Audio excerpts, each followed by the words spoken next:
Salah speaks about his future. Alaba agrees Real deal. Barella linked with the Premier League switch. United chase new centre-back and a transfer roundup all coming up in the next few minutes. As I'm your host, Matt Froelich. You are the One Footballers and this is the Daily News.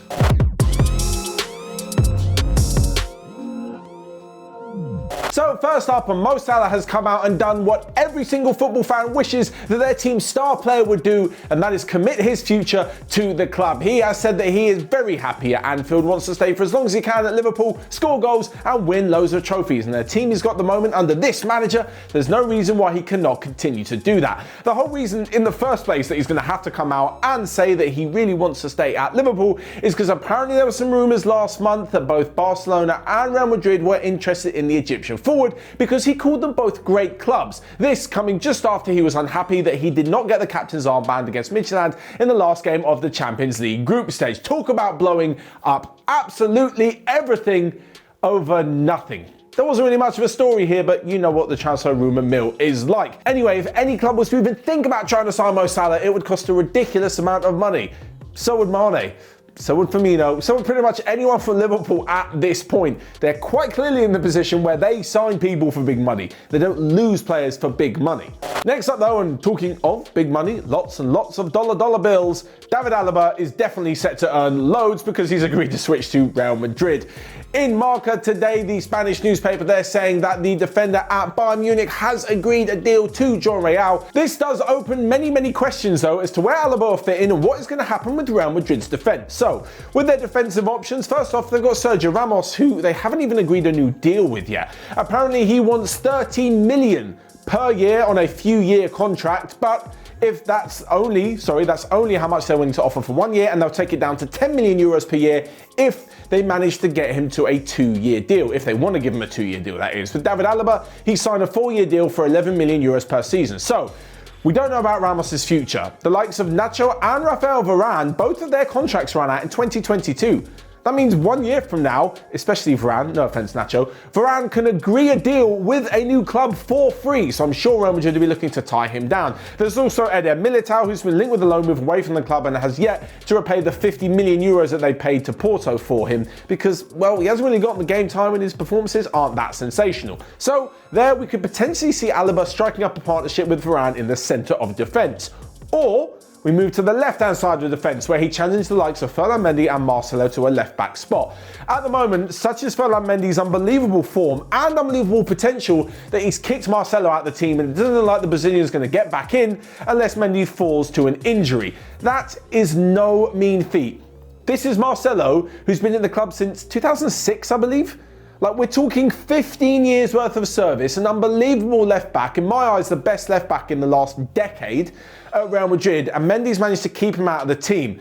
So much so that Monaco is set to offer Marcelo 6 million euros per year to come and join them on the south coast of France.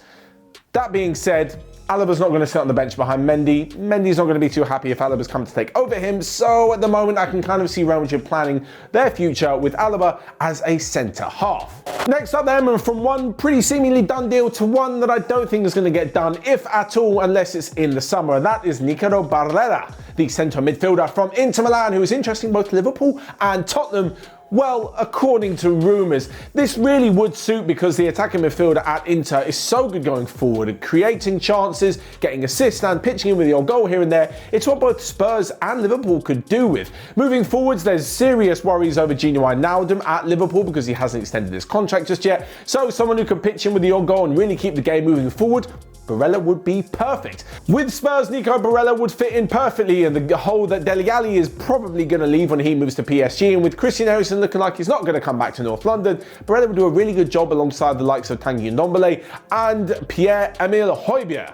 But he does have a contract running to 2024. He's a key part of Inter Milan's midfield, and like I mentioned before with Liverpool, Inter Milan are in the position where they're buying players to make a big challenge, not only domestically in Serie A, but also in the Champions League as well. So to then let go of one of their big players, I can't really see it happening. So next up, Manchester United and their everlasting search for a new centre-back. Despite the fact that Lindelof and Bailly have had good parts to play this season, they're still looking for a long-term partner for Harry Maguire, and they may have landed upon it in the form of Robin Lenormand. That's probably not how you say his name, but he's the Real Sociedad centre-back with a release clause of 67 million euros.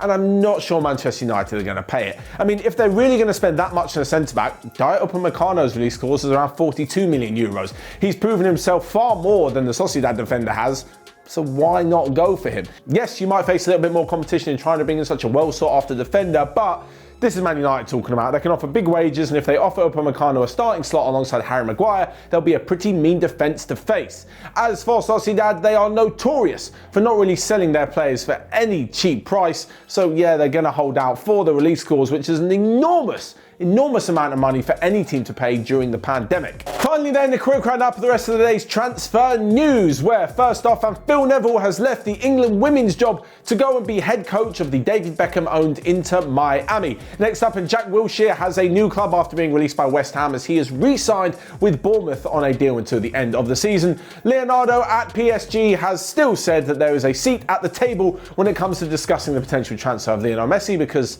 well, of course there is. They're PSG and he's Lionel Messi. And lastly but not least, with Mesut Ozil's impending arrival at Fenerbahce, an outrageous report from Ajanspor in Turkey has said that alongside this, the club are also going to make a cheeky loan bid to try and bring in Eden Hazard from Real Madrid.